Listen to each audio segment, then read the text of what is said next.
भगवते वासुदेवाय। ओम नमो भगवते वासुदेवाय। ओम नमो भगवते वासुदेवाय। तो आप सबका बहुत बहुत स्वागत है भगवद गीता के इस सत्र में। श्रीमद् भगवद गीता प्रारंभ किए हुए लगभग अब हम लोग को 1 वर्ष के आसपास होने को आ रहा है, और हम लोग की यात्रा इतनी धीमी गति से चल रही है कि हम लोग अभी 7वां अध्याय है, और 7वें अध्याय में भी मुझे लगता है 1 महीना पार हो चुका है। जो लोग यहाँ पर रेगुलर आते हैं वो लोग जानते हैं कि हम हर बार लगभग बोलते हैं कि देखते हैं 1-2 सेशन में शायद कंप्लीट कर दें, पर होता 1 ही 2 श्लोक है। तो यदि इस स्पीड से थोड़ा लग रहा हो कि हम लोग फास्ट करें तो कर सकते हैं, पर मुझे लगता है मज़ा नहीं आएगा, क्योंकि फिर जो रस है वो छूट जाएगा। तो इसलिए हम लोगों को उसको कोशिश करनी चाहिए कि कम से कम उससे कुछ तत्व ग्रहण तो हो ही हो, है ना। तो ठीक है, हम लोग आज श्लोक संख्या 15 तक कर चुके हैं। 16वां श्लोक हम लोगों को प्रारंभ करना है अध्याय 7 का। और सबसे पहले हम लोग मंगलाचरण करेंगे,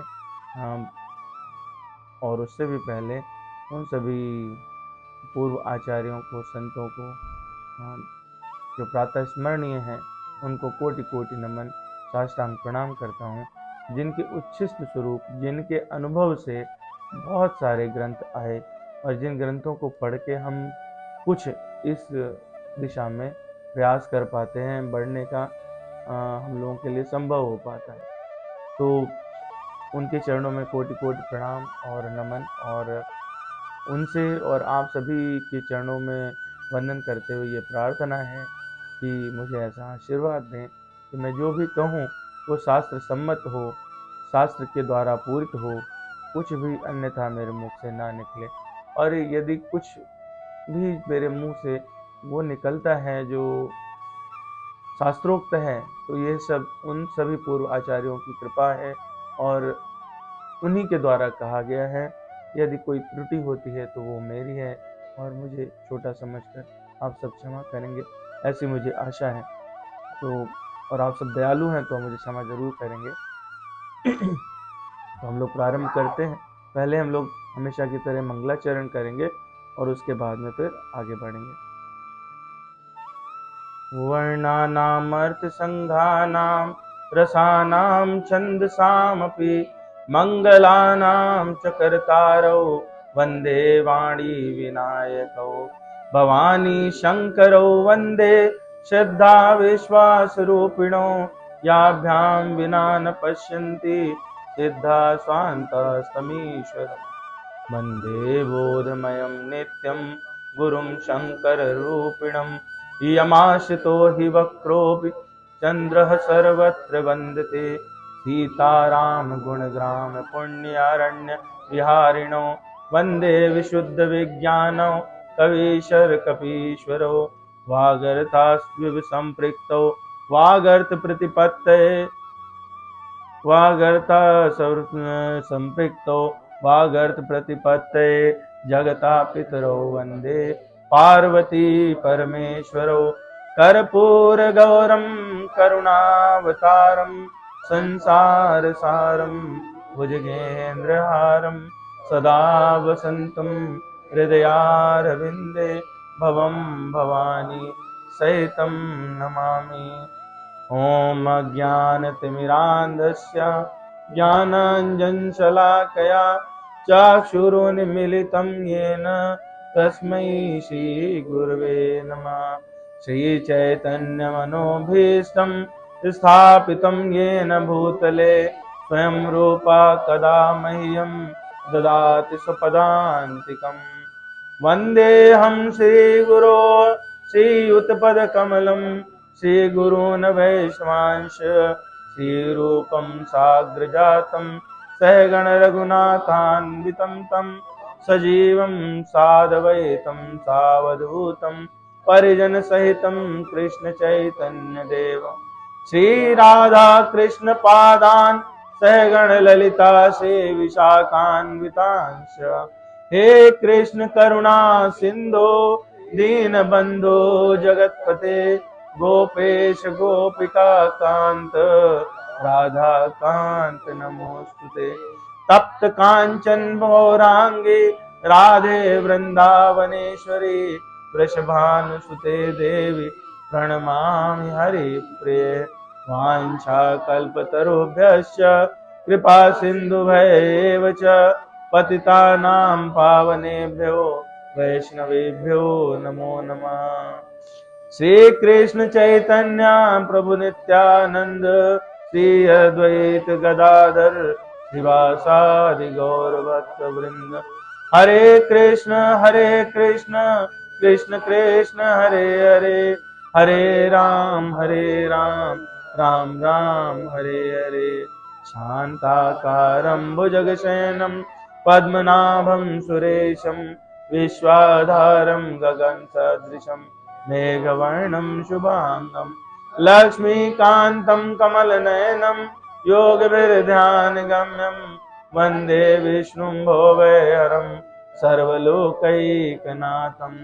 यं ब्रह्मा वरुणेन्द्र रुद्रमरुतास्तुवन्वन्ति दिव्यैस्तवैर्वेदैः साङ्गपदक्रमोपनिषदैर्गायन्ति यं सामगाः ध्यानावस्थिततद्गतेन मनसा पश्यन्ति यं योगिनो यस्यान्तं न विदुः सुरासुरगणा देवा तस्मै नमः।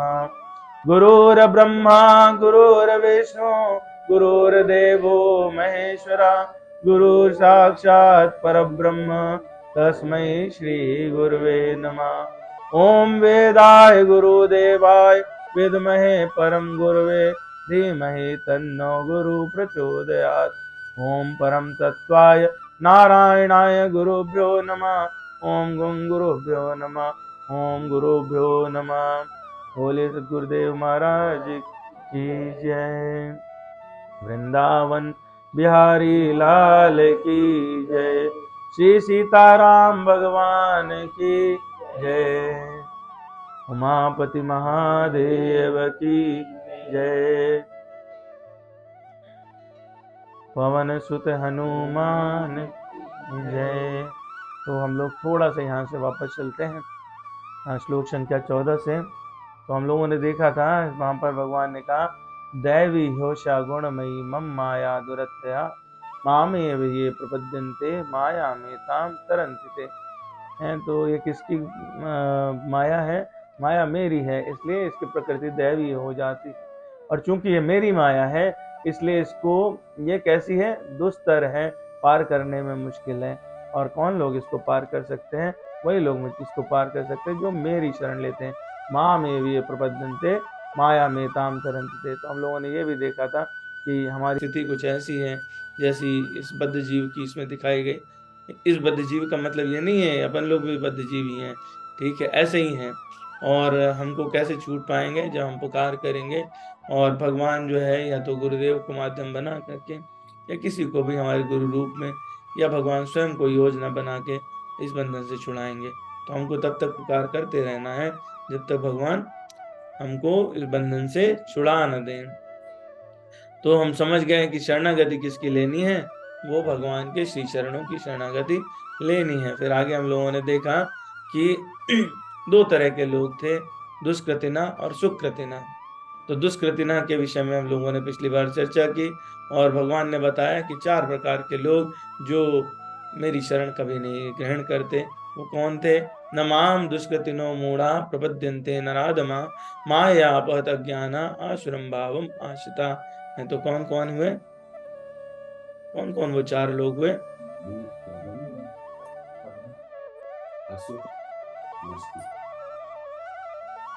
कोई रिवाइज नहीं करता।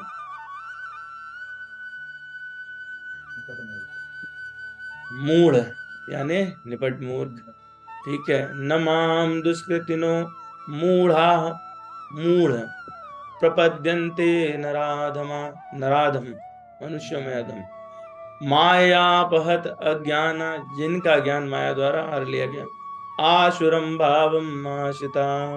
ये 4 लोग। तो इन लोगों के विषय में हम लोगों ने पिछली बार जाना था निश्चित तौर में आप लोगों में से कोई ये 4 की कैटेगरी में नहीं आता होगा, या आता है कोई? है? विश्लेषण कर लिया था सबने, अपना अपना अपनी कैटेगरी को फिट कर चुके हैं। ओके, तो मुझे बताना चाहते हैं या फिर अपने मन में ही रखेंगे? किसने अपने को किस कैटेगरी में फिट किया हुआ है? ओके ओके,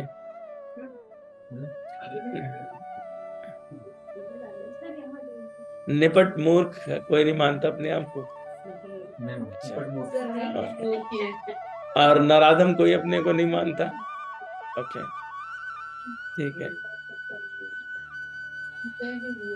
मैं तो सोचता हूँ मैं तो चारों कैटेगरी में फिट बैठता हूँ। ठीक है, हम लोगों ने देखा था कि मूढ़ कौन होते हैं।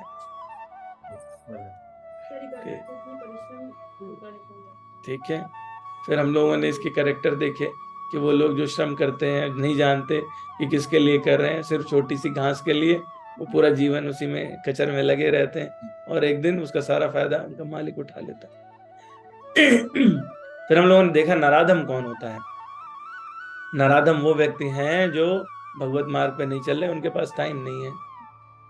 वो कहते हैं कि हाँ कभी आएंगे, लेकिन उनके पास टाइम नहीं है, तो वो नराधम लोग हैं। वो 99.9% है। और मतलब मैं तो खैर पहली वाली कैटेगरी में भी फिट होता हूँ, दूसरी में भी लगता है कि सारे कैरेक्टर मेरे पास हैं। फिर तीसरा आता है माया अपहत अज्ञाना। तो हम में से अधिकांश लोग जो अपने आप को बुद्धिमान समझते हैं वो ये हैं, जिनको माया ने भ्रांत कर दिया और वो शास्त्र की अवज्ञा करते हैं और अगेंस्ट में रहते हैं। और कुछ हैं जो आसुरम भाव आश्रिता हैं, जिनके अंदर आसुरी भाव हैं, वो खुले तौर से नास्तिक हैं और वो चैलेंज करते हैं भगवान जैसी कोई सत्ता ही नहीं है। ठीक है, तो मैं प्रार्थना भी करता हूँ और ऐसी मुझे आशा है कि आप में से कोई भी ये नहीं है। ठीक है, आसुरम भावम आश्रिता आप में से कोई नहीं, अगर होते तो यहाँ ना बैठे होते। तो इसलिए ये वाली श्रेणी जो है वो हम में से किसी पे लागू नहीं होती, पर कोई बात नहीं, अभी अच्छा समझने के लिए आगे की कुछ श्रेणियां आ रही हैं, तो हम लोग देखते हैं क्या हम लोग उसमें फिट हो पाते हैं। और नहीं भी हो पाते यदि मान लीजिए, तो हम लोग कोशिश कर सकते हैं। ठीक है, चलिए।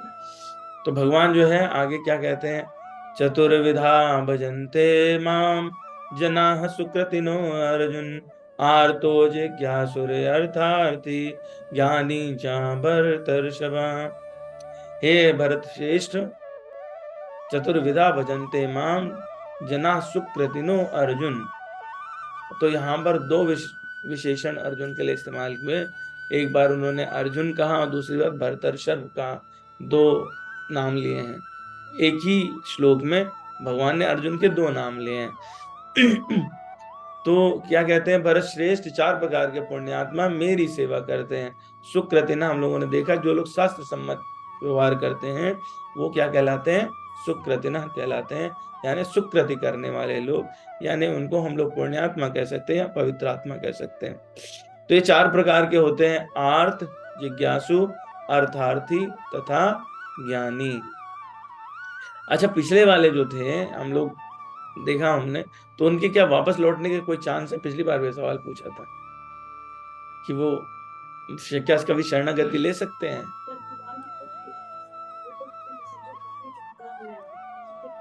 हाँ, भगवान इतने दयालु हैं कि उनको याद नहीं रहता, भुलक्कड़ है भगवान।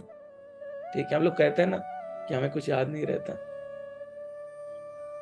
हम लोग अक्सर ऐसा बोलते हैं ना कि क्या करें, मेमोरी ऐसी हो गई है, कुछ याद नहीं रहता। भगवान भी बहुत बड़े भुलक्कड़ हैं। आप 100 गलतियां करते रहो तो उसका काउंट नहीं रखते, लेकिन एक अच्छा काम कर दो तो उसको बोले अरे ये तो बहुत ही परम भक्त है, ये तो आप देखो इसने कल्याण का कार्य किया था। और बस उस एक अच्छे कार्य का इंतजार करते हैं कि वो आप कर दो, कि वो आपको दूसरी कैटेगरी में ले आए फटाक से। ठीक है, मम्मी का ऐसे ही रहता है ना, पूरे साल बच्चे ने पढ़ाई नहीं की, गंदे काम करता रहा, खेलता रहा, लेकिन एक बार पास हो गया, नकल करके भी पास हो जाए, बोले मेरा बेटा राजा बेटा देखो पास तो हो गया, अब तुम और पढ़ोगे तो और अच्छा करोगे, पास हो गए ना। वो बिल्कुल ऐसे ही भगवान का रहता है कि वो देखते हैं कि ठीक है अभी फंसा हुआ है, कुछ ना कुछ एक दिन अच्छा काम जरूर करेगा, और फिर वो पुराने सारे काम भुला देते हैं। राहत न प्रभु चित चूक किए की, करत सुरत से बार ये की। जो चूक करते हैं आप, उसकी भगवान याद नहीं रखते, और उसको याद रखते हैं, उसको बार बार याद करते हैं जो आपने अच्छा काम किया है। तो यहाँ पर हम लोग देख रहे हैं, भगवान कह रहे हैं 4 प्रकार के पुण्यात्मा, सुकृतिना मतलब पुण्यात्मा मेरी सेवा करते हैं। यहाँ पर एक और शब्द आया जना। तो जो लोग शास्त्र सम्मत कुछ करने का प्रयास करते हैं, मनुष्य श्रेणी में आने का प्रयास करते हैं, वो कहलाते हैं जन, लोग। ठीक है, बाकी सब क्या है, पशु। तो अगर गलती से आप सभी, नहीं आप लोग तो अच्छे लोग हैं, ठीक है, अगर लोग अपने को मनुष्य समझते हैं तो उन्हें इस पर जरूर विचार करना चाहिए, पुनर्विचार करना चाहिए। और अपने को सभ्य मनुष्य कहते हैं यदि, तो 100% विचार करना चाहिए। पिछला जो ऑनलाइन वाला वो था, उसमें 9 कैरेक्टर भीष्म पितामह ने बताए थे। यदि वो आप में नहीं है या उनमें से एक भी चूक रहा है, तो आप सभ्यता के अगेंस्ट हैं, आप असभ्य हैं। तो अपने को जरूर हम लोगों को पुनरावलोकन करना चाहिए। तो अब हम लोग ये देखते हैं कि ये जो सुकृति हैं, इनके अलावा भी कुछ है या यही है, और अर्थ क्या है, जिज्ञासु क्या है, अर्थार्थी क्या है, इन सब के बारे में समझने का प्रयास करते हैं। तो जो पवित्र आत्मा है वो 2 प्रकार के हो सकते हैं। एक जो अभी चर्चा हो रही है, भगवान जो कह रहे हैं, चतुर्विधा भजन्ते माम जना सुकृतिनो अर्जुन, आर्तो जिज्ञासुर अर्थार्थी ज्ञानी चा भरतर्षभा, ये 4। ठीक है, तो वो ये कौन से हैं, जो यज्ञ दान तप ये सब करते हैं, वर्णाश्रम के हिसाब से कर्म करते हैं, भगवान को बीच बीच में अर्पित भी कर देते हैं, बोले हम अपने लिए थोड़ी कर, भगवान के लिए कर रहे हैं ऐसे। ठीक है, तो ये कभी जो है भक्ति में आते हैं, कभी चले जाते हैं, कभी आते हैं, कभी चले जाते हैं। ये जो 4 प्रकार के अभी इनका डिस्कशन हो रहा है। कुछ लोग होते हैं जो सिर्फ भगवान नाम का जप करते हैं, कीर्तन करते हैं, भगवान की लीला सुनते हैं, उन कथाएं कहते रहते हैं, और सिर्फ भगवत संबंधी कार्य ही करते हैं। ऐसे भक्त कहलाते हैं शुद्ध भक्त, और ये निष्काम भाव से करते हैं। जो भगवान अभी ये बता रहे हैं, आर्तो जिज्ञासुर अर्थार्थी ज्ञानी च भरतर्षभा, ये वो लोग हैं जो कुछ न कुछ प्रयोजन से भक्ति कर रहे हैं। किसी को कुछ चाहिए, किसी को कुछ चाहिए, पर हाँ ये उनसे अच्छे हैं, जो पहले डिस्कशन हो चुका कि माया में बंधे होने के कारण कुछ लोग, कि मुझे मान लो अगर बल चाहिए तो बोले आज हनुमान जी की फोटो लगाओ अखाड़े में, दंड बैठक करेंगे, हैं 1.25 लड्डू चढ़ाएंगे हनुमान जी को, और ठीक है। या फिर किसी को सुंदर पत्नी चाहिए तो भगवान शिव के लिए चले गए, सुंदर पति चाहिए, अच्छा पति चाहिए तो माता पार्वती की सेवा कर ली। बोले अब हमारा खेत अच्छे से नहीं हो रहा है, तो उसके लिए उन्होंने इंद्रदेव की भी पूजा कर ली है, बारिश हो जाए इसके लिए।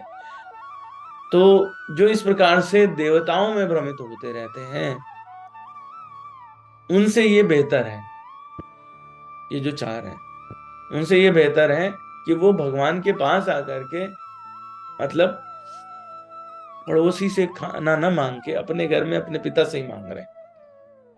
उसी बच्चे को अच्छा मानते हैं ना। मान लो अपने घर में भरा पूरा सब कुछ हो, आप मैडम जैसे हमारी करोड़पति हैं ये, ठीक है, तो वे इनके पास में करोड़ों की प्रॉपर्टी है, लेकिन बच्चा जो है पड़ोसी के यहाँ जाए, कहे आज मुझे खिचड़ी नहीं मिली, ठीक है, तो how will she feel, obviously bad, नहीं। तो ऐसे में क्या होगा, भगवान को कैसा लगेगा, यार यहाँ तो पूरा भंडार है, पड़ोसी भी हमसे मांग के ले जाता है, महीने भर का खाना तो हम ही दिए हैं उसको अभी, लेकिन हमारा बच्चा जो है वो पड़ोसी के घर जाके खड़ा होता है। तो वो उस बच्चे से ये वाले बच्चे बेहतर हैं, जो आर्थ जिज्ञासु अर्थार्थी ज्ञानी और इस कैटेगरी में आते हैं। तो अब हम लोग इनमें देखते हैं कि ये कौन है और इनके क्या क्या एग्जाम्पल्स हैं। तो आर्त कौन से हैं? आर्त जो हैं वो संकट में जो समर्पण करते हैं, जब कष्ट होता है तो। जिज्ञासु कौन है? जिनको जानने की इच्छा होती है। अर्थार्थी कौन है? जिनको धन इत्यादि कुछ साम्राज्य चाहिए, संपत्ति चाहिए वो। और ज्ञानी कौन है? जो मन से जानना चाहते हैं उनका स्वरूप क्या है, भगवान का स्वरूप क्या है। लेकिन इसमें कहीं ना कहीं कुछ न कुछ पाने की इच्छा छुपी रहती है, इसलिए ये लोअर कैटेगरी में आते हैं। ठीक है, तो हम अगर किसी इच्छा से भक्ति में आ रहे हैं तो वो लोअर कैटेगरी वाले हो गए। ठीक है, तो अब हम लोग देखते हैं एक एक को कि इसमें जो है वो कौन सा क्या है और उसके क्या लक्षण होते हैं। और हमने एक दूसरे जो व्यक्ति की बात की जो शुद्ध भक्त रहते हैं, शुद्ध भक्त इनसे कैसे भिन्न है, तो हम लोग शुद्ध भक्ति की बात कर लेते हैं। आगे के कुछ श्लोक में, 4 श्लोक बाद फिर उस पर चर्चा आगे बढ़ेगी। शुद्ध भक्ति कैसी रहती है? वो निष्काम होती है। निष्काम का मतलब है कि हमें कोई आशा नहीं है, हमें कुछ चाहिए नहीं है, हम तो सिर्फ पापा को इसलिए प्यार करते हैं पापा है, उसके अलावा कोई पर्पज नहीं है उसमें। पापा अच्छी कलम दिला देंगे, पेंसिल दिला देंगे या कुछ और मिल जाएगा, बढ़िया कपड़े, वो तो पापा है ना, अपना फर्ज करेंगे, ये करते ही हैं। ठीक है, हमें सिर्फ उनसे प्रेम इसलिए है क्योंकि वो हमारे पिता हैं, हमारे परम पिता हैं। तो शुद्ध भक्ति कैसी होती है, इसकी परिभाषा दी गई। जो सबसे कट्टर ग्रंथ है शुद्ध भक्ति के लिए वो कहलाता है भक्ति रसामृत सिंधु। अन्याभिलाषिता शून्यम ज्ञान कर्माद्यनावृतम आनुकूलेन कृष्णानुशीलनम भक्तिर उत्तमा। उत्तम भक्ति बता रहे हैं क्या? अन्य अभिलाषा शून्य, मतलब हमें भगवान से मिलने की इच्छा के अलावा कोई दूसरी इच्छा नहीं होनी चाहिए। तो सिर्फ मनुष्य को क्या चाहिए कि परमेश्वर भगवान कृष्ण की दिव्य प्रेमा भक्ति, सिर्फ उसकी ही इच्छा रहे, उसके अलावा बाकी कोई और इच्छा ना रहे। सकाम कर्म मनोधर्म द्वारा भौतिक लाभ की इच्छा ये नहीं होनी चाहिए, और यही शुद्ध भक्ति कहलाती है। तो इसमें जो है सबसे पहले भगवान ने क्या कहा? आर्त। लेकिन जो इसमें सबसे निम्न कैटेगरी के हैं वह है अर्थार्थी, जिन्हें संपत्ति चाहिए। तो मतलब संपत्ति के लिए कुबेर की पूजा कर सकते थे, लगते वो लक्ष्मी जी की पूजा भी कर सकते थे। ठीक है, जैसे हम लोग सब लोग दीपावली में करते हैं ना, किसकी पूजा करते हैं? और कुबेर जी की, और लक्ष्मी, कुबेर, गणेश जी। मतलब हम लोग ज्यादा स्वार्थी कौन है? परमात्मा को बिल्कुल एक क्षण में भूल जाते हैं। लक्ष्मी बिना नारायण के रह सकती कहीं? कितने मूर्ख हैं। अपनी पत्नी को 4 दिन मायके में छोड़ के आओ फिर पता चले। अपनी जिंदगी से भी एग्जाम्पल नहीं लेते। और पता नहीं किन महानुभावों ने यह प्रथा बनाई कि वो गणेश जी के साथ में लक्ष्मी जी के रहने से कोई ऐतराज नहीं है, कोई दुराव नहीं है, भगवान को उनसे अलग कर देने से दुराव है। पूरी दीपावली की पूजा में याद करके बताओ कि कब नारायण को ले आए थे और कहा कि तो हमारे भगवान है, हमें तो इन्हीं की पूजा करनी है। और उनके अगर पति की पूजा करोगे तो लक्ष्मी जी क्या रुष्ट हो जाएंगे, दूर चली जाएंगी, आजीवन आपके पास रहेंगी। खुद भी तो यही करते हो। लेकिन नहीं, हम तो इतने स्वार्थी हो जाते हैं ना, उस समय दिमाग इतना अंधा हो जाता है कि हमको तो क्या है कि दीपावली के दिन लक्ष्मी जी की पूजा करनी है, क्योंकि हमको तो लक्ष्मी अपने घर में चाहिए। अरे भैया चाहिए, बिल्कुल ठीक बात है, तो माँ बाप को अलग कर दोगे क्या? कर देते हैं। तो सबसे बेवकूफ और बेकार आदमी कौन है? अर्थार्थी। सबसे बेकार अर्थार्थी हैं। तो ये वो वाले अर्थार्थी हैं जो भगवान की पूजा करते हैं, भगवान के पास जाएंगे, उनके दरबार में जाएंगे, उनका भजन करेंगे कि मुझे मेरा व्यापार बढ़े, मुझे उन्नति हो, मुझे संपत्ति मिले, धन संपत्ति वैभव बढ़े। हैं तो ये क्या आरंभिक भक्त होता है, जिसके पास है, कोई विशेष कष्ट नहीं है, और अपने को बढ़ाना चाहता है, लेकिन चूंकि इसके पास कोई कष्ट नहीं है तो बने रहने का कारण नहीं रहता। पूर्व संस्कार से उसकी धन की इच्छा रहती है, पहले भी पिछले जन्म में भी वो लालची ही था, लोमड़ी उमड़ी रहा होगा, मनुष्य बन गया, वो लालची था, या किसी मनुष्य के यहाँ था तो उसका लालच वाला पेट भरा नहीं, जन्म में बन गया, और उसमें कहीं ना कहीं किसी पारिवारिक कुल या किसी कारण से भगवान के प्रति थोड़ी श्रद्धा उत्पन्न हुई, लेकिन वो धन प्राप्ति के लिए चूंकि जाता है तो उसको वो बराबर मिलता रहता है, सप्लाई बनी रहती है, वो भूल जाता है, भगवान को आगे याद नहीं करता। मौका पड़ता है, बोले अभी टेंडर पास कराना है, बांके बिहारी चलो भैया, ठीक है, तुरंत गाड़ी उठाई, फॉर्च्यूनर लगी, पहुंचे बांके बिहारी, भगवान के मुंह पे मारा खींच के 2 लड्डू, और उसके बाद में बोले ठीक घूस ली, टेंडर दो, ठीक है, ये वो वाला है। दूसरा क्या है कि इसमें जो है, हाँ डेफिनेटली वो ये बात जानता है कि भगवान के समान उसकी धन की इच्छा पूर्ति करने वाला कोई दूसरा नहीं है, क्योंकि जो संपूर्ण ऐश्वर्य है, भगवान की डेफिनेशन में ये बात है, 6 चीजें होनी चाहिए, हम लोगों ने पहले चर्चा की हुई है, तो जो संपूर्ण ऐश्वर्य है उसकी सत्ता भगवान के पास है, भगवान नारायण कृष्ण राम के पास ही है, तो वो जानता है ये बात कि इन्हीं से मिलेगा। इसीलिए आप देखो कि सारे जितने धनवान लोग हैं ना, उनकी गाड़ियां बांके बिहारी के पास जाके रुकती हैं, है ना, तो बस फॉर्च्यूनर उठाई और लगा दी वहां पे।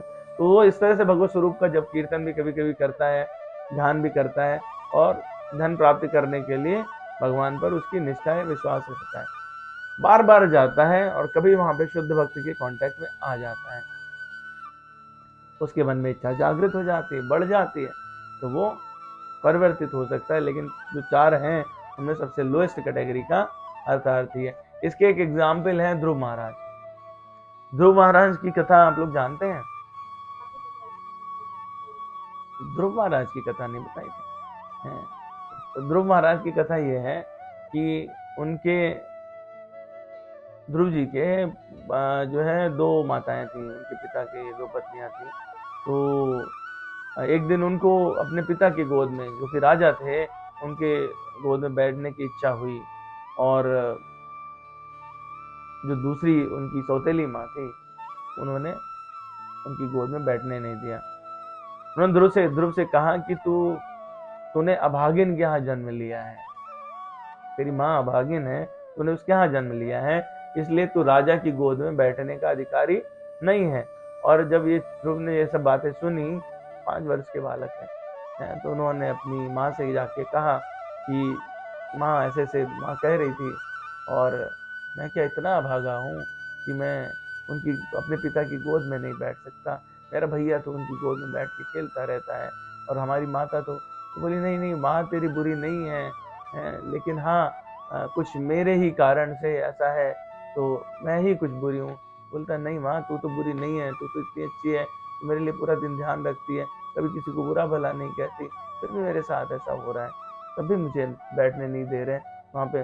बोली नहीं नहीं तेरे पिता भी बुरे नहीं है, तेरी माँ भी बुरी नहीं है, कोई बुरा नहीं है, ये तो तेरा कर्म है, ये तेरा भाग्य है, भगवान ने ही भाग्य नहीं लिखा तेरे कि तू राजा की गोद में बैठे, तू उनकी गोद में बैठ सके, तो इसीलिए नहीं तू बैठ पा रहा है। तो माँ ने कहा कि अगर तू बैठना चाहता है तो उसका एक ही तरीका है, और तू राजा की क्या परमपिता की गोद में बैठ, भजन मार्ग से ही बैठ सकते हैं, भगवान को प्रार्थना कर, वही तेरा कल्याण करेंगे, वही तुझे रास्ता दिखाएंगे। और ऐसा करके जब ध्रुव ने सुना है तो वो फिर बोले कि माँ अब तो मैं अपने पिता की गद्दी में या परम पिता की गद्दी पे बैठ के ही रहूंगा, उनकी गोद में बैठ के ही रहूंगा, अब मुझे बन जाने दो। माँ चिंतित हो जाती है कि कैसे 5 साल का बालक है, जंगल जाएगा, क्या तपस्या करेगा, कैसे रहेगा, कैसे खाएगा, कैसी परिस्थिति रहेगी, तू मत जा, तू भूखा रह जाएगा। बोले नहीं माँ तू तो कहती है ना वो सबकी रखवाली करता है, मेरी भी रखवाली कर लेगा, तो मुझे जाने दे। माँ को जाने देते हैं, माँ उनको जाने देती है, रोती है, बहुत रोती है, और फिर ध्रुव निकल पड़ते हैं, जंगल की तरफ निकल गए। और ऐसा करके जब वो घर से निकले तो वहां पे रास्ते में उन्हें नारद जी मिल जाते हैं। जिनको भी नारद जी मिलते हैं वो नारायण से भेंट जरूर करा देते हैं। नारद जो शब्द है उसका मतलब ही ये है नारम ददाति स नारद, जो नारायण को दिला दे किसी को वो नारद है। ठीक है, जैसे जो जिसका स्रोत रहता है उसके हिसाब से उसका नाम हो जाता है। तो जिसका स्रोत रहता है वो उसके हिसाब से उसका नाम हो जाता है। समुद्र का दूसरा नाम है जलद, जो जल का स्रोत है वो जलद। इसी तरह से बादल को कहते हैं अम्बुद, बूंदों का जो स्रोत है वो अम्बुद, दा जिसमें लग जाता है वो। तो नारद मिल जाते हैं रास्ते में। तुम अभी अकेले हो, कहाँ जा रहे हो? तो भगवान ऐसे थोड़े ना मिल जाते, 5 साल के हो, क्या करोगे? यहाँ तो बड़े बड़े जंगली जानवर हैं, खा जाएंगे तुमको। तेरी माँ यहाँ पे थोड़े ना बैठी, वो तो सुरक्षा करती थी, तो 2 रोटी दे भी देती थी, उसी के सारे काम चला लेता। यहाँ क्यों चला आया? तो वो बोलते कि नहीं नहीं, मैं अब नहीं जाऊंगा वापस, अब तो मुझे वो हासिल करना है, मैं तो वापस जाऊंगा नहीं। तो नारद जी जो है वो इससे बड़े प्रभावित हो जाते हैं। वो कहते हैं कि अगर तू भगवान का भगवत भजन करना चाहता है, इतना दृढ़ निश्चय है, मैंने तो कभी देखा नहीं है, तो ठीक है, तू सिर्फ भगवान के ओम नमो भगवते वासुदेवाय मंत्र का जप कर, 12 अक्षर मंत्र कर। और ये 12 अक्षर मंत्र तू करेगा तो भगवान दयालु हैं, वो जरूर कभी ना कभी दर्शन करेंगे। और ऐसा करके नारद जी चले जाते हैं। वो चतुर्भुज भगवान विष्णु का ध्यान करते हुए मधुवन में जाकर, मधुवन जो है वो जगह है वृंदावन के पास में, तो मधुवन में जाकर के ध्रुव जी निष्ठा से भजन करते हैं और 6 महीने तक वो लगातार इसी 12 अक्षर ओम नमो भगवते वासुदेवाय का जप करते रहते हैं। और एक दिन फिर भगवान के सम्मुख प्रकट हो जाते हैं और भगवान उनको कहते हैं कि ठीक है, तुझे राजगद्दी की आशा थी तो राजगद्दी प्राप्त कर ले। पर भगवान का दर्शन ऐसा रहता है कि भगवान के दर्शन को प्राप्त करने के बाद में आपको ये छोटी मोटी चीजों की अच्छा रह नहीं जाती है। तो अर्थार्थी होते हुए ध्रुव परिवर्तित हो जाते हैं। उन्हें लगता है, उन्हें सेब जो 5-6 वर्ष का बालक है उसको ये अंदर से ग्लानि होती कि मैंने क्या छोटी कुछ चीज मांगी है, मुझे तो ना कुछ और चाहिए था, परम पद चाहिए था। तो भगवान कहते हैं कि मैं तो समझ गया कि तुझे क्या चाहिए। भगवान अपनी गोद में, स्वयं अपनी गोद में बिठाते हैं, कहते हैं तू अभी जा राज्य पे, राजा की गद्दी पे बैठ, और समय आने पर तेरा स्थान जो है वो निश्चित हो जाएगा, ये ध्रुवलोक की प्राप्ति होगी और तू हमेशा उस पे बना रहेगा। तो क्या है कि भजन से अंतःकरण शुद्ध होने के कारण जो अर्थार्थी भी हैं उनका भी परिवर्तन हो जाता है और वो भी भगवान के शुद्ध भक्त बन सकते हैं, बन जाते हैं। दूसरी कैटेगरी इसके बाद की जो सेकंड आती है वो होती है आर्त। आर्त वो लोग होते हैं जो दुखी हैं, ठीक है। तो आर्त हैं जिनको किसी कारण से संकट आ गया, जो बीमारी में है, जिनको दुख, भयानक दुख घेरा हुआ है संसार में, लेकिन वो जानते हैं दुख दूर करने का साधन जो है वो सिर्फ भगवान है, कोई देवी देवता नहीं। वो भगवान के पास जाते हैं और भगवान का ही स्मरण करते हैं। तो ऐसे वाले, आप लोगों ने अगर किसी ने गजेंद्र मोक्ष की कथा सुनी हो, है ना, तो गजेंद्र है या फिर द्रौपदी, इसका एक बहुत ही बड़ा एग्जाम्पल है। द्रौपदी जब सबसे पुकार करती हैं, और ये मतलब मैं उदाहरण बहुत बार दे चुका हूँ, तब तक भगवान आते नहीं हैं, भगवान मदद नहीं करते। पति को बुलाती हैं, 5 पतियों को बोलती हैं कि तुम हो गदाधर भीम, तुमने तो कितने लोगों को, तुम में तो 70,000 हाथियों का बल है, फिर भी दुशासन मेरी साड़ी पकड़ के खींच रहा है, मुझे नग्न करना चाहता है। भीष्म से पुकार करती हैं, आप तो इतने वयोवृद्ध हैं। धृतराष्ट्र से कहती हैं कि आप तो धर्म की गद्दी पे बैठे हुए हैं। लेकिन उनमें से कोई भी सहारे के लिए नहीं आता है और आतताई तो लगे हुए हैं। तो आप ये देखो कि जब तक वो ये सब देवता स्वरूप हैं, इनसे पुकार कर रही हैं, तब तक भगवान को कोई लेना देना नहीं है। यहां तक कि अगर आपको अपने बल का भी सहारा रहे तो भी भगवान नहीं आते। भगवान, वो दुशासन साड़ी खींच रहा है, वो ऐसे पकड़ के खड़ी है, कस के पकड़ के खड़ी है। जब उसे लगता है मेरा बल किसी काम का नहीं है, और उसको एकदम से छोड़ देती है और कहती है, हे नाथ तुम कहाँ हो। और जैसे ही दोनों हाथ उठाए तो भगवान जो है वो वस्त्र में प्रविष्ट हो जाते हैं, वो चीराकार हो जाते हैं, वो साड़ी बन जाते हैं। और तो फिर पूरा दिन दुशासन को खींचता रहता है, परंतु साड़ी खत्म होने को नहीं आती। तो भगवान के लिए जो अनन्य हो जाए, सिर्फ भगवान पे ही आश्रित रहे, दूसरे पर किसी पर ना आश्रित रहे, अन्य अभिलाषिता शून्य हो जाए, दूसरे से कोई अभिलाषा ना रहे और भगवान से भी कोई दूसरी अभिलाषा ना रहे, तो भगवान उसको जरूर पकड़ लेते हैं। तो जो द्रौपदी जी ने स्तुति की है, तो 1 मिनट हम लोग सुन लेते हैं। भागवत पुराण का श्लोक है, कान को पवित्र करने वाला। इस बहाने मेरी भी जीवा थोड़ी पवित्र हो जाएगी।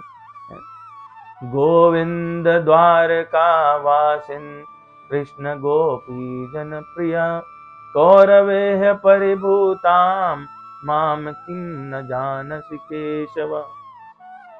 हे नाथ हे रमानाथ ब्रजनाथ अर्तिनाशन, कौरवाणमग्नाम मामोद्धरस्व जनार्दन। कृष्ण कृष्ण महायोगिन विश्वात्मन विश्वभावन, प्रपन्नाम पाहि गोविंद कुरु मध्ये अवसीदतीम्। गोविंद द्वारिका वासिन कृष्ण गोपी जन प्रिया। हे गोविंद, हे द्वारिका वासी, हे कृष्ण, हे गोपियों के प्रिय, हे केशव, कौरवेह परिभूताम माम किम न जानसि केशव। तुम नहीं जानते हो कि कौरव मेरा तिरस्कार कर रहे हैं। हे नाथ हे रमानाथ ब्रजनार्थार्तिनाशन, कौरवाण मगनाम मामुद्रस्व जनार्दन। हे ब्रजनाथ, हे दुखनाशन, हे जनार्दन, कौरव समुद्र में डूबती हुई मुझे बचाओ, ऐसा बोलती हैं। और फिर बिल्कुल वो चिल्ला देती हैं, हे कृष्ण कृष्ण कृष्ण महायोगिन विश्वात्मन विश्वभावन, प्रपन्नाम पाहि गोविंद कुरु मध्ये अवसीदितम। हे विश्वात्मन, हे विश्वभावन, हे गोविंद, कौरवों के हाथ में पड़ी हुई मुझ शरणागत दुखनी की रक्षा करो। तो यहाँ पे जो सबसे इंपॉर्टेंट वर्ड है वह है शरणागत। शरणागति लेनी है तो ही हमको, तो हम ये देख सकते हैं कि यहाँ पे आर्त जो है वो क्या रहता है, ये भी 50-50 वाला होता है। दुख आए तो चले गए मंदिर, बोले कि अरे मत, तो अब तो पति बीमार है, बचने वाला नहीं, बच्चे की जान बचा लो, ठीक है। और परिवार में तो बड़े दुख चल रहे हैं, 7.5 भी चल रही, पंडित जी ने बताया था है? लेकिन भगवान, मैं शनि महाराज को खुश करने नहीं गई, मैं तो आपके पास आई हूँ, है ना। आप ही काट सकते हो 7.5 वाती, जो भी भगवान काटो कुछ तो करो। जब समय निकलता है, कष्ट कट जाते हैं, सुख के दिन आ जाते हैं, तो आर्त व्यक्ति भूल जाता है।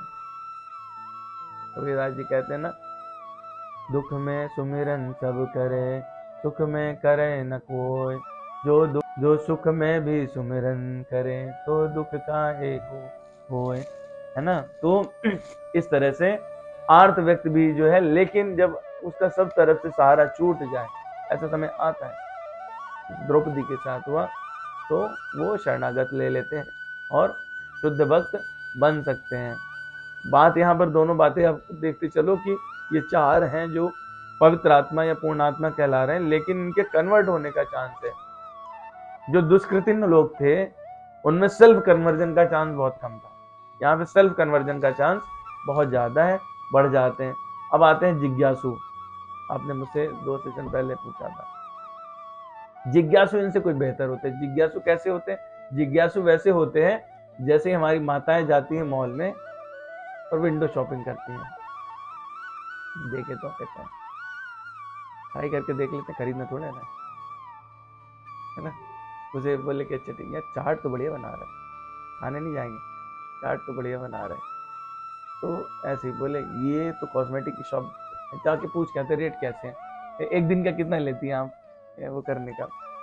ये जिज्ञासु लोग होते हैं, अनायास जिज्ञासा है, उसका कोई ऐसे वो नहीं है, बस अपना तो वो अपने स्वरूप को और भगवत तत्व को जानने की बहुत तगड़ी इच्छा नहीं है, और कभी कभी होती है, कभी एकदम अचानक बोले यार देखते भगवान है क्या, तो अपना एक दिन उठाई भगवत गीता थोड़ी पढ़ी, तो अच्छा हाँ पढ़ना चाहिए बुक है, फिर वो साल भर के लिए रख दी। ये होते हैं वो विंडो शॉपिंग करते हैं। तो विंडो शॉपिंग करने वाले जो हैं वो कहलाते हैं जिज्ञासु। जिज्ञासु जो हैं उनमें बहुत सारे ऋषिगण आते हैं कि वो अपना मान लीजिए किसी देवी देवता को या किसी को अपना इष्ट मान के पूजा अर्चना करते हैं, लेकिन भगवान को बीच में जो उनको जानने की इच्छा हो जाती है, उस जानने की इच्छा के कारण वो किसी व्यक्ति के पास जाते हैं और वहां पे अपनी इच्छा प्रकट करते हैं। जैसे नैमिषारण्य में आपने सुना होगा, सूत जी ने शौनक आदि ऋषियों को बताया। तो जो अन्य ऋषि थे उनमें से बहुत सारे लोग ज्ञानी थे और कुछ उनमें से जिज्ञासु थे। ठीक इसी प्रकार परीक्षित महाराज जो है इनिशियल फेज में जिज्ञासु रहते हैं, लेकिन जैसे जैसे वो सुखदेव जी से भागवत पुराण सुनते जाते हैं वो शुद्ध भक्त बनते जाते हैं। ठीक है, तो उनकी कैटेगरी शुद्ध भक्त की हो जाती है। तो इसमें बहुत सारे लोग हैं, उद्धव जी भी एक हैं। उद्धव जी जो है पहले अपने आप को भगवान का फ्रेंड ही मानते थे, बोले हम तुम दोस्त। तो उनको कोई भी देखने में भगवान कृष्ण की कॉपी लगते थे। वो उद्धव जी भगवान कृष्ण की कॉपी थे।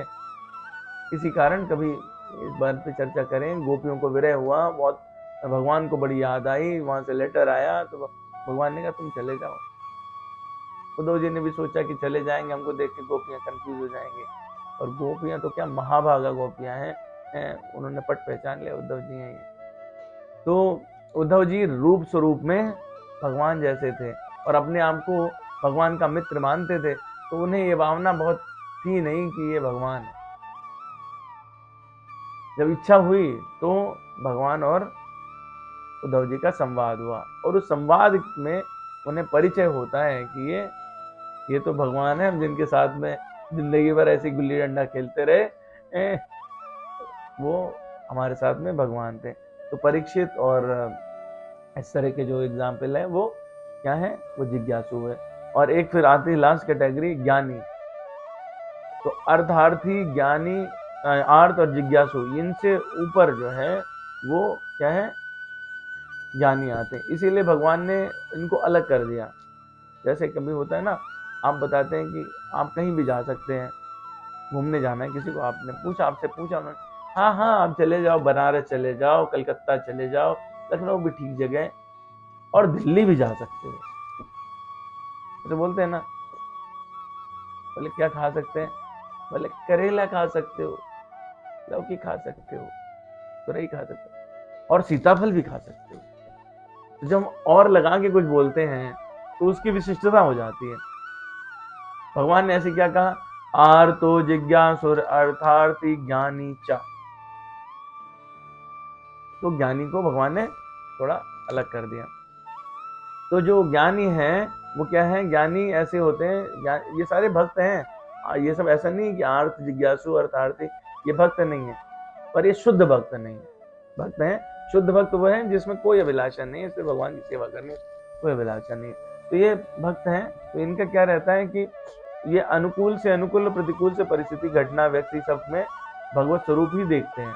और इनका एकमात्र कार्य रहता है कि भगवान का अन्वेषण करें, पता लगाएं कि भगवत तत्व क्या है।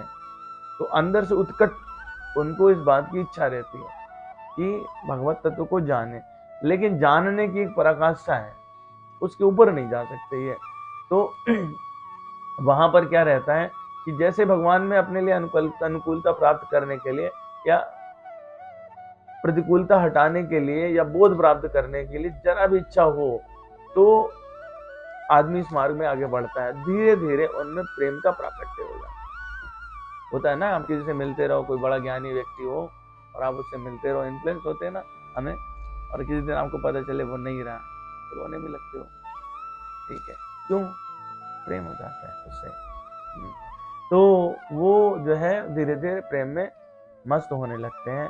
और जो सबसे ज्यादा ज्ञानी माने जाते हैं भगवान कृष्ण के काल के समय में, वो मानी जाती हैं गोपियां। गोपियां सबसे ज्यादा ज्ञानी थी। और नारद जी ने कहा यथा वज्र गोपी नाम, ये दान भक्ति सूत्र का 21वां सूत्र है। तो वहां पे भगवान जो है वो गोपियों को सबसे ज्यादा ज्ञानी समझते हैं, और इसलिए ऐसा कहा जाता है ज्ञान की जो पराकाष्ठा है वो गोपियों वाला भाव है।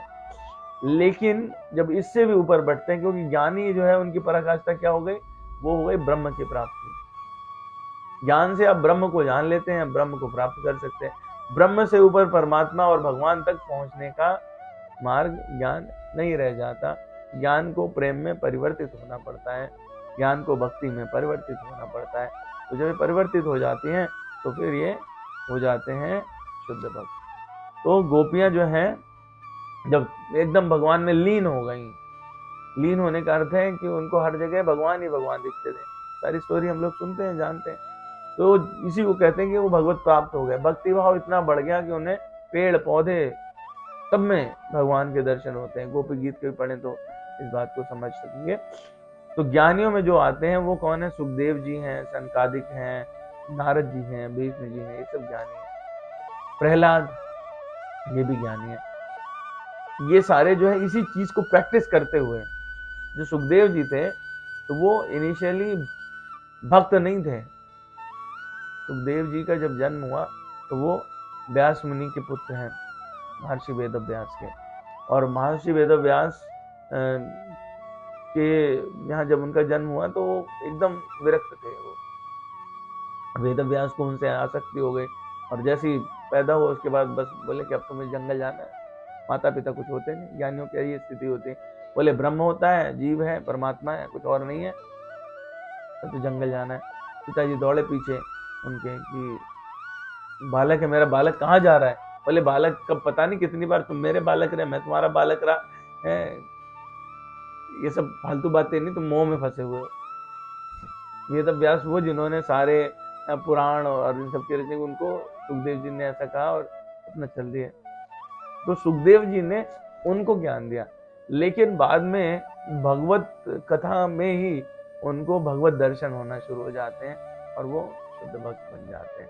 तो निराकार के उपासक होके वो फिर सगुण साकार के उपासक हो जाते हैं। तो भक्ति जो है ना वो आपको सगुण साकार की उपासना में ज्यादा आगे बढ़ा देती है।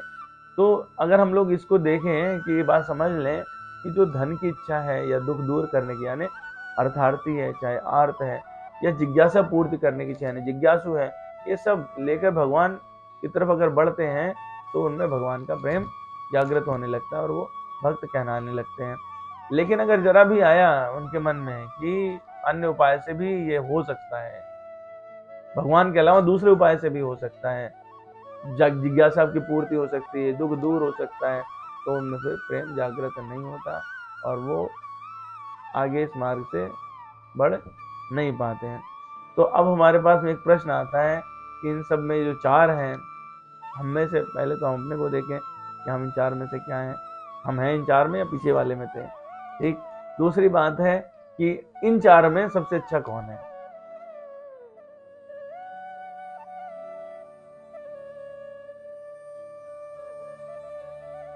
मैंने सबसे खराब बता दिया था, अर्थार्थी। ठीक है, सबसे अच्छा कौन है? आर्त, जिज्ञासु, अर्थार्थी या ज्ञानी? ज्ञानी। ओके, जिज्ञासु हो गए, आर्त हो गए, ज्ञानी हो गया। अर्थार्थी हमने बता दिया तो इसलिए कोई उसको सबसे अच्छा बोल नहीं रहा है। ओके, ठीक है, ज्ञानी है। इसमें सबसे अच्छे जो हैं वो ज्ञानी हैं। क्यों है ज्ञानी? ज्ञानी जो है क्यों है, इस बात का बहुत अच्छा जवाब वो हम लोगों को रामचरितमानस में मिलता है। गोस्वामी जी कहते हैं, राम भगत जुग चारि प्रकारा, सुकृति चार्यु अनग उदारा। चहु चतुर कहूँ नाम अधारा, ज्ञानी प्रभु ही विषेक प्यारा। भगवान को कौन विशेष रूप से प्यारा है? ज्ञानी। ठीक है, लेकिन जब इस पूरे हिस्से को पढ़ेंगे तो मैंने वो चौपाई चाट के अपनी बात प्रमाणित करने के लिए कह दी है, लेकिन पूरे को पढ़ेंगे तब हम लोगों को समझ आएगी और तब असली बात समझ आएगी वहां पे। नाम जी है जप जागहि जोगी, बिरति बिरंचि प्रपंच वियोगी। ब्रह्म सुख ही अनुभव ही अनुपा, अकथ अनामय नाम न रूपा। मतलब क्या हुआ? ये प्रकरण है वहां का जहाँ पे गोस्वामी जी नाम की महिमा बता रहे हैं। तो वो बता रहे हैं कि जो है ज्ञानी, सिद्ध, भोग, मोक्ष प्राप्त करने वाले, नाम जो है इन सबसे सब चीजों को देने वाला है। तो क्या बता रहे हैं कि जो नाम जी है जप जाग ही जोगी, बिरत बिरंच प्रपंच भी होगी। बिरंच कहते हैं ब्रह्मा जी को। तो ब्रह्मा जी का जो प्रपंच है, प्रपंच क्या है? ब्रह्मा जी ने क्या रचा है? संसार, सृष्टि, है ना, संसार। तो वो ब्रह्मा के बनाए हुए इस प्रपंच से भली भांति छूटे हुए वैराग्य युक्त या वैराग्यवान मुक्त योगी पुरुष को इस नाम, जो ये नाम है, नाम जी जपि जागहि जोगी, इस नाम को जपते हुए वो वैरागी लोग जागते हैं और जो प्रपंच है यानी संसार है उससे वो विरक्त हो जाते हैं। आगे क्या कह रहा है? ब्रह्म सुख ही अनुभव ही अनुपा, अकथ अनामय नाम न रूपा। और ऐसा करते हुए जब वो जागते रहते हैं तो नाम से जो है वो अनुपम, अनिर्वचनीय, अनामय ब्रह्म सुख का अनुभव करते हैं सिर्फ नाम से। तो यहाँ पे जो मूल बात हो रही है वो किसकी हो रही है? नाम की हो रही है। जाना चाहे गूढ़ गति जेऊ, नाम जी है जपि जानहि तेऊ। साधक नाम जपहि लय लाए, होय सिद्ध अनमादिक पाए। है तो जो परमात्मा के जाना चाहे गूढ़ गति जेऊ, जो गूढ़ रहस्य को जानना चाहते हैं, यानी वे जिज्ञासु भी, अच्छा मतलब जो कभी कभी जानना चाहे गूढ़ गति जेऊ, नाम जी जप जान ही देऊ। तो जो जिज्ञासु हैं, जो लोग जानना चाहते हैं, वो भी नाम का जप करके अपनी जिज्ञासा शांत कर सकते हैं। साधक नाम जप ही लय लाए। और जो लोग लौकिक सिद्धियों को प्राप्त करना चाहते हैं, साधक होते हैं जो सिद्धि प्राप्त करना, साधक नाम जप ही लय लाए, जो हृदय में धारण करके और जपते हैं, हो ही सिद्धि अनमादिक पाए। तो अणिमा नाम की सिद्धि होती है, 8 सिद्धियां, जो हम लोग कहते हैं अष्ट सिद्धि नवनिधि के दाता। तो 8 सिद्धियां होती है, उनमें एक होती है अणिमादिक सिद्धि।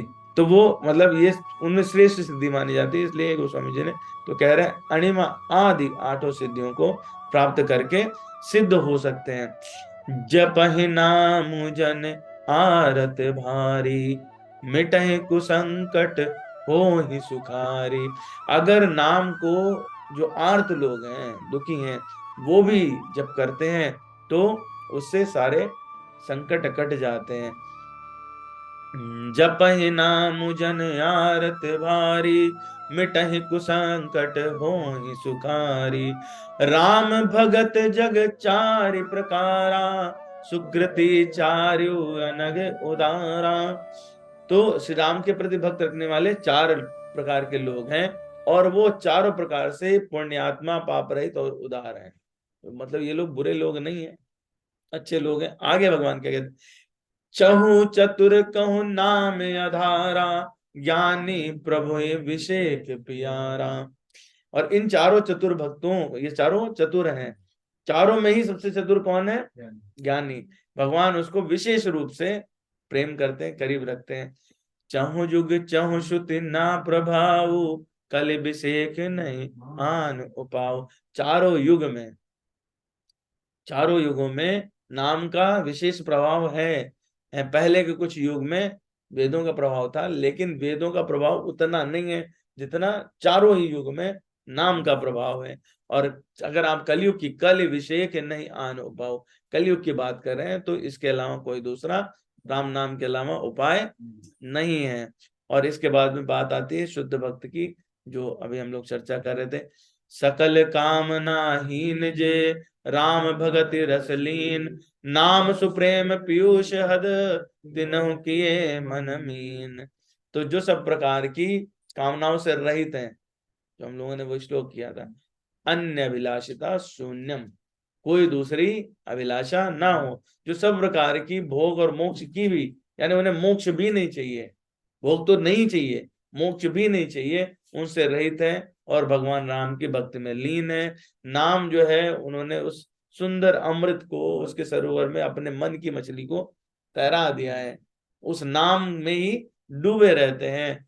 तो ऐसे लोग नाम रूपी अमृत का निरंतर पान करते हैं और उससे क्षण भर भी अलग नहीं होना चाहते, तो वो कहलाते हैं शुद्ध भक्त। तो जो ज्ञानी है वो भगवान को इसलिए विशेष रूप से प्रिय प्रिय है, क्योंकि क्या होता है, जो ज्ञानी है वो अन्वेषण करते करते, एक तो उसकी बाकी भोग की कामनाएं नहीं है, उसको तत्व की जानने की इच्छा है, लेकिन अभी भी एक इच्छा है, ये मोटी बात है, समझ से थोड़ा परे लगती है। बोले इच्छा, ये भी इच्छा अगर आपके पास है तो भी आप शुद्ध भक्त नहीं है। हमें सिर्फ शुद्ध प्रेम होना चाहिए, वो वाली इच्छा भी नहीं होनी चाहिए। इसका मतलब ये नहीं कि हम आज से बोले कि अच्छा ठीक है, अब कोई इच्छा नहीं, ऐसा हो ही नहीं सकता, हम ऐसे बन नहीं सकते हैं। हमको ना स्टेप से ही उठना पड़ेगा। तो आप जितना नाम जप करते हो उतना ही आप अपनी कैटेगरी बदलते जाते हो। ये वाला जो आएगा ना कि हमारा मन जो है वो नाम में डूबा रहे, ये वाली फेज कम आएगी। ये वाली फेज जब आएगी जब आप पूरा अपने को तन्मय होकर के नाम जप करो और निरंतर करते रहो, और इस बात की आशा छोड़ के करो कि भगवान कब आएंगे कब मिलेंगे। तब उससे पहले अगर आपके मन में है कि भगवान आ जाएंगे और मुझसे मिल लेंगे, तो फिर आप शुद्ध भक्त नहीं है। हो सकता है आप में से कुछ ने कथा सुनी हो ऐसी कि एक प्रकरण है, भक्त संतों के मुंह से मैंने सुना कि भगवान कृष्ण को कभी सरदर्द होता है बहुत तेज। दुनिया भर के द्वारिका में वैद्य बुलाए गए और नाना प्रकार की औषधियां लगी। और कौन रहते थे उनके साथ में, उनकी पत्नी कौन थी द्वारिका में रहती थी? रुक्मणी जी। चलो, मैं सोच रहा था कि कौन कौन लोग सो रहे हैं जाग रहे हैं। तो रुक्मणी रुक्मणी जी जो है वो उनकी सेवा में लगी रही। वो नेपाल वाला बाम भी ले आई, लगाया उसको, कि इससे तो सर दर्द चला ही जाता है। बड़े बड़े लोगों का चला गया। वहां से बहादुर आया था जो अपने यहाँ थापा है बाहर गेट पे खड़ा रहता है, उसने कहा जी साहब बाम ले लो। उससे भी ठीक नहीं हुआ। तो उन्होंने फिर और भी लोगों को कंसल्ट किया, मेरे पास भी फोन आया, बोले त्रिपाठी जी आप तो न्यूरो सर्जन है, सर दर्द हो रहा है, कुछ तो बताओ।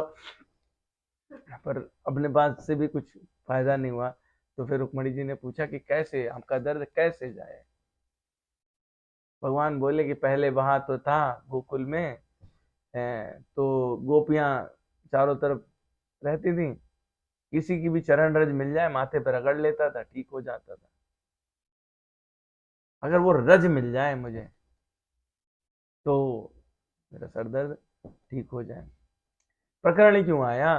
प्रकरण इसलिए आया क्योंकि उद्धव जी ने प्रश्न कर दिया था भगवान से कि आपके सबसे अच्छे भक्त, सबसे उच्च कोटि के भक्त कौन है? तो उन्होंने कहा गोपियां। बोले वो कुछ भी कर सकते हैं? बोले कुछ भी कर सकते हैं। अच्छा, विश्वास नहीं होता। तो उसके बाद ये लीला हुई और भगवान ने ऐसा किया। तो उद्धव जी को बुलाया गया, बोले कि आप जाओ वहां से, गोपियों से उनसे कह देना अपने पैर से धूल निकाले, कुड़ी हम बांध के देते, हमारा कल्याण हो जाएगा। तो वहां पहुंचे उद्धव जी ने, तो उन्होंने कहा कि मतलब वो इतना मानती हैं भगवान को और उनके लिए व्याकुल रहती हैं, सब जानते हैं कि ये भगवान है। तो जैसे पहुंचे, उद्धव जी को देखा, सब कोई आशा हुई कि भगवान का संदेशा लेके आए होंगे, उनसे हाल चाल पूछी और पता चला। उद्धव जी बोले बहुत सिर में दर्द है भगवान, पिछले कई दिनों सो नहीं पाए वो। और बोले कैसे ठीक हो, हम कुछ कर सकती हैं क्या, कैसे ठीक होंगे? बोले अगर आप अपने चरणों से धूल झाड़ झाड़ के पुड़िया बना के दे दो तो वो भगवान ठीक हो जाएंगे उससे। गोपियों ने है यहाँ तो अंबार लगे, सब ने झाड़े अपने, ले एक पुड़िया, 5 पुड़िया, 10 पुड़िया जितनी है सब ले जाओ। उद्धव जी सन्न रह गए, उन्हें लगा अरे ये कैसे। उन्होंने कहा कि इससे तो महापाप होगा, भगवान इसको माथे पे लगाएंगे, तुम्हारे रो रो नरक होगा, तुम्हें नरक यातनाएं जन्म जन्म तक झेलनी पड़ेंगी। उनका भगवान का सरदर्द दूर हो जाएगा ना। बोले हाँ वो तो हो जाएगा, वो भगवान ऐसा कह रहे, हम ठीक है, हमें जन्म जन्मांतर नरक मिले क्या फर्क पड़ता है, भगवान का सरदर्द दूर हो जाना चाहिए। ये वाली जो भावना है ना, निस्वार्थ निष्काम, वो यदि है तो आप समझो कि आपकी शुद्ध भक्ति है। तो सकल कामना हीन जे राम भगति रसलीन, नाम सुप्रेम पीयूष हद तीनों किए मन मीन। है ना। इसमें एक और बात थी जो हम आपसे करना चाहते थे। कामनाएं जो हैं वो 2 तरह की होती हैं, पारमार्थिक और लौकिक। पारमार्थिक कामना जो है वो उसमें 2 तरह की कामनाएं हैं, उन्हीं के आधार पे सारा वर्गीकरण हुआ। एक होता है जो मुक्ति की कामना, जिसे लोग कहते हैं मोक्ष। दूसरी है भक्ति की कामना। तो मुक्ति की कामना क्या है कि जिसमें तत्व को जानने की, ज्ञानी लोग की वो मुक्ति की कामना है। तत्व को जानने की इच्छा रहती है तो जिज्ञासा से शुरू होती है, ज्ञानी बन के खत्म होने लगती है। अगर वो उसमें और आगे बढ़ते हैं तो प्रेम प्रकट हो जाता है और भक्ति में परिवर्तित हो जाती है। दूसरी है प्रभु प्रेम की प्राप्ति, जिसमें कुछ अपन को भगवान के बारे में भी नहीं जानना, भगवान के बारे में भी नहीं जानना। जैसे गोस्वामी जी से कृष्ण भक्त 4 इकट्ठा हुए और उनका मजाक उड़ाए, बोले अरे आपके भगवान तो क्या है, उनमें तो 16 गुण भी पूरे नहीं है, हमारे भगवान में तो 16 गुण है, उनमें तो 1 गुण की कमी है। तो गोस्वामी जी नाचने लगे खुशी के मारे, रोने लगे, बोले कि अरे महाराज आपके भगवान तो थोड़ा नीचे वाले हुए, हमारे तो ऊंचे वाले, तब भी आप नाच रहे। बोले हमें तो ये भी नहीं पता था कि उनमें 15 गुण है, तुमने तो हमें बता दिया हमारे भगवान 15 गुण, मतलब ये तो हम तो सोच रहे थे तो जो मिला है वही, इस तो हमें मतलब कितना कुछ मिल गया, 15 गुण तो बहुत। तो वो उस लेवल का प्रेम, उस लेवल की अनन्यता, वो अगर डेवलप हो जाए तो भगवत प्राप्ति। इसलिए परमार्थिक कामना भी करनी है अगर, तो भगवत प्रेम की करनी है, मुमुक्ष की नहीं करनी, मोक्ष प्राप्ति की नहीं करनी, मुक्त होने की नहीं करनी। लौकिक कामना तो करनी ही नहीं चाहिए, लेकिन लौकिक कामनाएं भी 2 तरह की होती हैं, एक होती सुख प्राप्त करने की कामना और एक होती दुख दूर करने की कामना। सोचते नहीं कभी हम, ठीक है। तो जो दुख दूर करने की कामना है ये सबसे निकृष्ट कामना है असल में, ठीक है। दुख 3 प्रकार के होते हैं, आदि भौतिक, आदि दैविक और आध्यात्मिक, ठीक है। तो एक जो है वो देवताओं द्वारा होता है, एक शरीर के द्वारा होता है, एक प्रकृति के द्वारा होता है। तो आपकी आध्यात्मिक प्रगति नहीं हो तो वो आध्यात्मिक हो जाता है। सूक्ष्म से बता रहे हैं, इन पे सब पे विस्तृत चर्चा कर चुके हैं पहले। ये सबसे नीचे की कैटेगरी वाली है, और जिससे शरीर को आराम मिले, सुख मिले, मेरा नाम अमर हो जाए, कीर्ति फैल जाए। है अब लोग यहाँ से जैसे मान लो कथा सुन के जाएंगे, बताएंगे कि वहाँ पे है एक किस्में अच्छी कथा कहते हैं, वो वहाँ जाना चाहिए। ये वाली जो कामना है ना वो मूर्खता की कामना है, वो सुख सुख प्राप्ति की कामना है। तो ये वाली कामना भी नहीं होनी चाहिए। लौकिक सुख सुख जो है इससे बंधन और पतन होता है।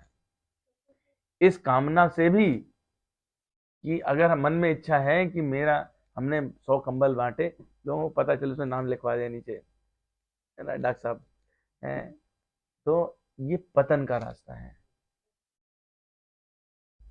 हमारे मन में ये इच्छा है कि लोग जाने कि इन्होंने बंटवाए हैं, जैसे जलाशय खुलवा देते हैं ना, और हमारे मन में तो ये था बड़े पुण्य आत्मा व्यक्ति थे, बताओ इतने पियाऊ बनवाए उन्होंने, सब पे लिखा हुआ है लाला फलाने फलाने XYZ, ठीक है। वो उन्होंने पतन का रास्ता खुद खोजा। जितनी बार वो लोक में फैलेगा, नाम बढ़ेंगे, उतना ही वो पीछे उनको धक्का लगता जाएगा, ठीक है। तो मन में जो हम लोगों के रहता है ना, हम लोग तो सब है ही ऐसे, मैं तो भैया ऐसा ही हूँ, किसी के यहाँ लिफाफा भी देने जाता हूँ तो लिखता हूँ फ्रॉम, ठीक है, उसके ऊपर लिख के जरूर देता हूँ ताकि उसको पता चले कि ये वाला गिफ्ट किसने दिया। तो जो दान है, दान पे कभी जरूर चर्चा करेंगे। भगवान ने बड़ी सुंदर श्लोक कहा है दान पे, कि दान कब किसको करना चाहिए। ईश्वर समय लाएगा, जरूर पे पहुंचेंगे। तो बात यही है कि ये वाला भी नहीं करना चाहिए, और अगर पारमार्थिक भी करना है तो मुक्ति की कामना नहीं करनी चाहिए, वो हमेशा भगवत प्रेम की कामना करनी चाहिए। तो इस तरह से अब हम ये आप पर छोड़ते हैं कि आप दुष्कृतिना है, सुकृतिना है, या फिर शुद्ध भक्त हैं, और क्या बनना चाहते हैं। वैसे बनना क्या चाहते हैं, चलो अब इतना तो चर्चा हो चुकी है कि इतनी बुद्धि तो मुझे लगता है खुल गई होगी। बनना क्या चाहते हैं? शरणागति शुद्ध भक्ति से आएगी, बिना शुद्ध भक्ति के लिए, ठीक है। शुद्ध भक्ति जो लोग कह रहे हैं ना, शुद्ध भक्ति है, उसके लिए अलग से लेक्चर लेना पड़ेगा। शुद्ध भक्ति जब वो समझेंगे तो फिर लगेगा कि इससे तो हम पहले वाले अच्छे थे, ठीक है। लहसुन प्याज कौन कौन लोग खाते हैं, ठीक है। मादक पदार्थ कौन कौन लेते हैं, any type of drink, any type of smoking, चाय कॉफी, ठीक है, ये सब वर्जित करने हैं शुद्ध भक्ति के लिए, ठीक है। शुद्ध भक्ति के लिए जो भी कार्य है, शुद्ध भक्ति कैसी है, ऐसी होनी चाहिए कि जिसमें कोई भी कार्य कर रहे हैं उसमें आपको तुलना करनी है, इससे हमारी भक्ति बढ़ेगी घटेगी, ठीक है। अगर भक्ति घटा रही है, जैसे आपसे चर्चा करने में, ये जो हम सेशन सत्र करते हैं यहाँ बैठ के चर्चा, इसमें भी मुझे लगे कि भक्ति घट जाएगी, तो ना करूं। मेरी बात समझ गए? तो शुद्ध भक्ति जो है वो बच्चों का खेल नहीं है। शुद्ध भक्ति बहुत ही अलग बात है, लेकिन इसका मतलब ये नहीं है, आपके मन में जरूर इच्छा होनी चाहिए शुद्ध भक्त बनने की। इच्छा होगी तभी तो पाने की कोशिश करोगे, नहीं होगी तो नहीं कर पाओगे कभी। बिल्कुल सही बात है।